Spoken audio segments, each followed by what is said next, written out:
You ever look around and think, I'm too young to feel this dead inside, or I'm too old to be this unsure of who I am? Like you were promised self-actualization, but you found out it's less finding yourself in Bali and more arguing with a customer service chatbot about a missing blender. Or you accidentally fast forwarded to the part of your life where you're supposed to be reflecting on a failed marriage and making peace with the fact that you peaked during a company trivia night in 2017. But you're not 50, you're 28, or 19, or 43, or 67, and more emotionally stable than your grandkids. It doesn't matter. What I'm trying to say is that the midlife crisis isn't age restricted anymore. It's gone airborne. We're all having one now. And I don't think it's because of some dramatic personal failure, though we all have our share of those to some degree. I think it's because the entire system is having one. Now, look, you're not unraveling because you drank gas station coffee or haven't done laundry in 3 weeks. You're probably spiraling because you live in a dying empire built on Wi-Fi and an increasingly delusional idea of infinite progress.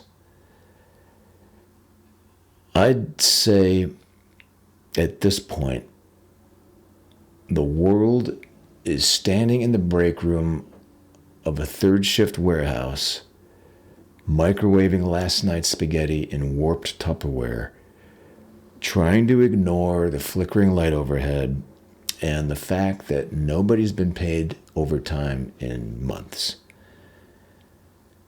And we're just supposed to clock in like everything's fine. All right, so back in the day, a midlife crisis used to be simple. You'd buy a new motorcycle or a red sports car and maybe have a tantric connection with a yoga instructor named Moonblossom. But somewhere around age 45, you realized you weren't special and you tried to fix it with leather seats and a gym membership, which of course you never fulfilled. And now you hit 25 and you realize the planet's on fire, democracy is rotting from the inside out, and your job description might be replaced by an AI trained on Reddit posts and Pinterest quotes. And you're supposed to just breathe your way through it. Maybe drink some mushroom tea, buy a vision board, manifest stability in a collapsing economy. So I had my first midlife crisis at age 24. I was busy hustling in depraved conditions, believing I was going to hit the big time, and was stubbornly grinding away in poverty, believing it was all going to pay off if I just believed hard enough. But every morning felt like hitting snooze on a life I was never really going to escape from. I wasn't exactly suicidal. I was just ambiently doomed. It was as if I was on a plane I couldn't get off of, and instead of crashing, It just circled endlessly above a flaming landfill, handing out stale, complimentary peanuts and platitudes. I think you get the idea. But this isn't just an individual issue. This is global. It's systemic, and I'd say generational. We are, all of us, experiencing a metaphysical identity crisis while the operating system of modern life short circuits in real time. Our institutions are failing, our leadership is senile and bought, our economy is less free market and more Hunger Games with venture capital. And we're not really citizens anymore. We are more like data sets with varying degrees of depression. I believe the American dream has been quietly euthanized, and nobody even sent flowers. You know, we were promised a ladder. Climate, they said, rung by rung, school, job, mortgage, marriage, kids, treadmill desk. There'd be meaning at the top, they said. A 401k, maybe some spiritual enlightenment between meditation and tax season. Instead, we woke up in a malfunctioning theme park where the mascots are tech bros launching penis-shaped rockets, and the ride operators are burnout therapists on SSRIs. Henry Rollins once said, "America isn't a place you live, it's a video game you survive." But I don't think we're malfunctioning. I think we're quite lucid, actually. We are a reasonably sensitive mammal trapped in a fever dream of collapsing institutions and melting glaciers, all while doing the infinite scroll. And yeah, maybe it's not anxiety. It's just what awareness feels like when the illusion wears off and all that's left is your slightly over-caffeinated body slumped on an IKEA couch, blinking at the void like it might send a push notification with instructions. So here we are, folks. We're stuck in this strange collective psychic haze. Like we all wandered into someone else's midlife crisis and forgot to leave. And it doesn't matter if you're 19 or 59, divorced, or still living in your childhood bedroom, you're probably feeling it. That dull ache behind your eyes that says, none of this is really working, is it? And no, it's not a glitch in your personal development. It's not that you missed some 10 habits of highly effective people checklist. It's that the world you were supposed to inherit doesn't exist anymore. Because that script got shredded. Sorry. You know, adulthood used to mean something. You got a job, you bought a house, and you raised kids that hated you in new and exciting ways. But in the 21st century, adulthood seems like a blurry sideshow of broken milestones and shifting expectations. expectations. You can't really afford a house or kids anymore. And that's if you even want to bring kids into this world in the first place. You can't afford a good therapist, but you can subscribe to a wellness app that tells you everything is fine in Morgan Freeman's voice. This is a world where nothing solid stays long enough to build on. No stable jobs or shared values, no real community, just rotating vibes and bills. Okay, so philosopher Mark Fisher, who definitely would have chain smoked through this whole video, wrote that it's easier to imagine the end of the world than the end of capitalism. And he called it capitalist realism, the inability to imagine any other alternative. And that's what this collective midlife crisis really is. It's the psychic weight of realizing that the future has been foreclosed. There's no retirement or American dream anymore. There's no upward mobility anymore, just something like vertical scrolling through curated lives that you'll never afford. So the historian Christopher Lasch warned us about this a long time ago. He wrote about how society, in its obsession with productivity and surface level positivity, was creating a culture of narcissism. People so desperate to be seen and affirmed, they stopped knowing who they were. Because no one told them how to be anything, just how to perform. All the world's a stage.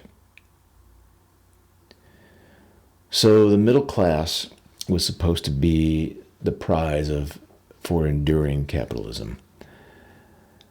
But as you know, that middle class is now a vanishing act.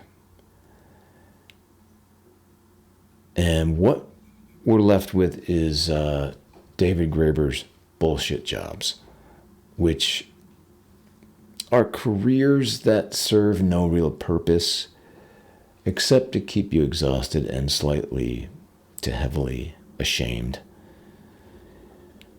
Jobs where you stare at spreadsheets like they might eventually reveal the face of God. So Graeber called it a form of spiritual violence. People need to believe their time matters, that they matter. But instead, you clock in and you disassociate for 8 hours and you reward yourself with Uber Eats and passive suicidal ideation. Okay. Another philosopher, Ivan Illich, once said that institutions, once they grow too large, stop serving people and begin consuming them. For instance, hospitals that no longer heal and have a vested interest in sickness, and schools that no longer educate.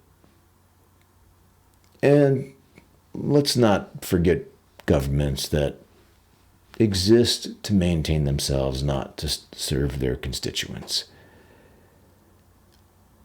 And you can feel it. You can feel how everything has become a subscription.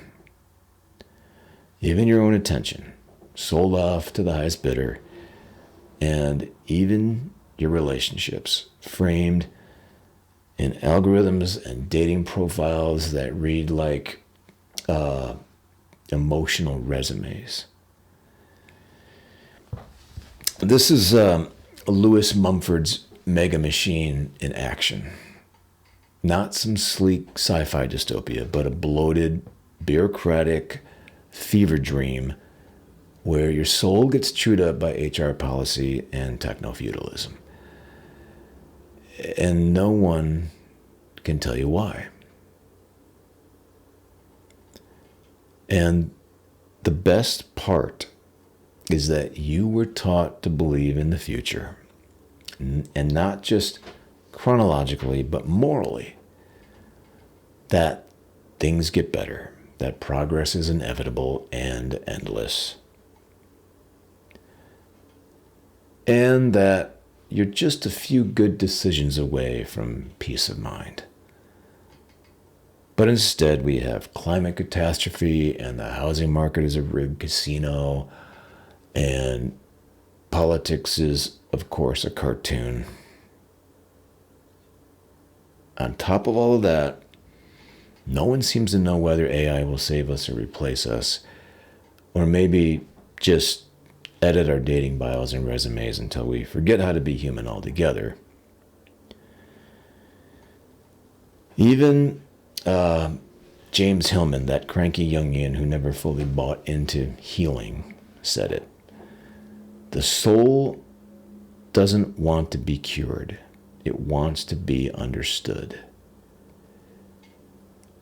But we're out here too busy doom scrolling to listen. And this isn't just your crisis. I think it's a civilizational hangover. It's an era that woke up from the party and realized the punch bowl was full of lies, that the promises we were fed were actually coupons for a store that burned down in 2008. So yeah, we feel a little unmoored. I mean, of course we do. How could we not? We're sane, awake. We're not entirely broken. We're just living in a system that is. And we're having a totally rational reaction to a culture that's lost its way. At some point, we stopped asking, who am I? And started asking, what should I do with my life? Which, in my opinion, was a big mistake. Because what should I do implies there's an answer. A clean, linear solution like a life hack or a TED Talk. But the deeper question, the terrifying, ungoogleable one is, what the hell is going on here? Okay, so David Foster Wallace tried to warn us. He said, the real freedom is the ability to consciously choose what to pay attention to. But unfortunately, we gave that up. We handed our attention to apps and algorithms, to advertising firms in Palo Alto. And now we exist in a perpetual fog of monetized distraction. And when the fog lifts, it's just noise and choice paralysis. And it's LinkedIn gurus whispering motivational threats like, if you don't build your dream, someone will hire you to build theirs. You know, we were told we could do anything, so now we're nothing. You know, we were told we could be anything.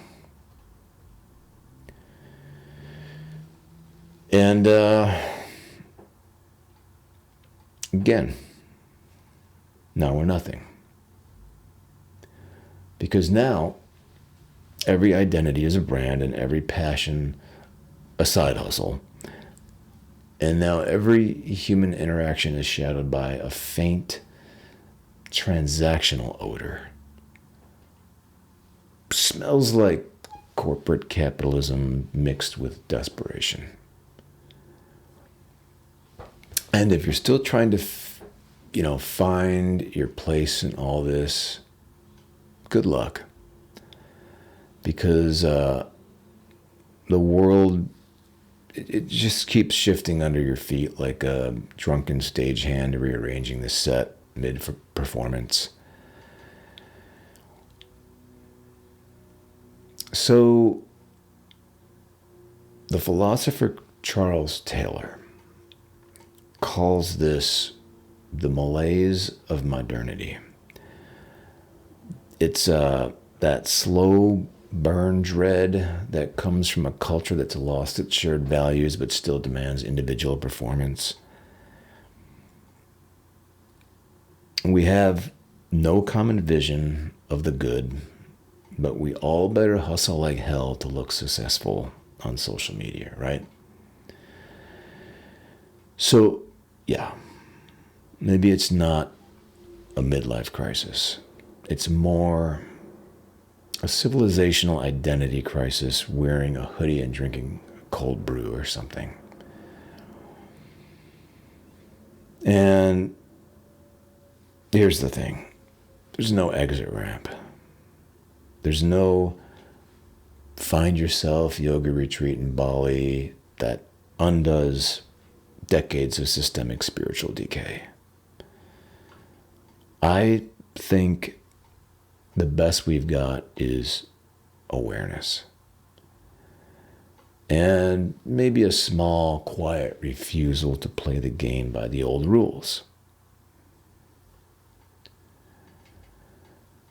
The tricky thing about collapse is that it doesn't always look like smoke and rubble or some, grandiose apocalyptic scene.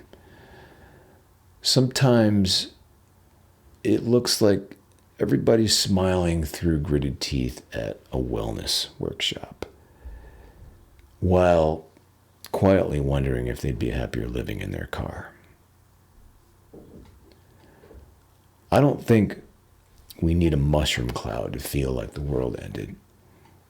All it takes is 9 hours of Zoom meetings at your soul-destroying job, or a grocery bill that costs more than rent used to. Or the creeping suspicion that you were born for something more than endless physical labor or inbox maintenance. So, good old Viktor Frankl, who I've mentioned many times before, who survived actual death camps in World War II, said that suffering without meaning is unbearable. That humans can survive nearly anything if they believe there's a why behind it. But what's the why behind juggling 3 jobs to afford a studio apartment with exposed pipes and black mold that your landlord refuses to take care of? We were built to seek meaning, but we were trained to seek productivity. And that switch, subtle and corrosive, is killing us. Eric Fromm called it the shift from being to having. We don't live as ourselves anymore. We just collect identities. We own accomplishments and acquire relationships. We possess status. It's reached the point where even love is something we try to earn rather than something we simply give. So, Simone Weil, one of those gloriously strange mystics who felt more deeply than was probably healthy, wrote that attention is the rarest and purest form of generosity. But our attention has been strip mined and resold back to us in 15-second clips with royalty-free ukulele music. So we sit and scroll and search, waiting for something to fill the silence between the constant dopamine hits. And when the noise dies down, the existential hangover kicks in. I mean, is it any wonder that we're all freaking out? It's not just a midlife crisis, it's a mid-era crisis. A low-grade cultural nervous breakdown dressed up as content. And somewhere deep down, we all know this. We can feel it.